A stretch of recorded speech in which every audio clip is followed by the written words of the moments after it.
Welcome to this tutorial. In this tutorial, I am going to demonstrate on how to edit the details of an existing account. Once the user navigates to the landing page of the Accounts app, he or she can perform one of the two options available to edit the account details. The user can either right-click and select the edit option or select the edit option under the Actions field. If the field is not visible, the user can toggle it on by clicking the Customize Fields button and toggling the Actions field on.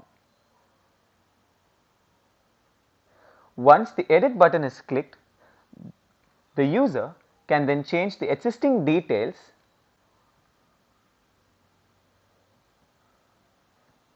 and once all the changes have been made, the user can submit the account again. The account details are now updated successfully and the user is notified of the same. Thanks for watching.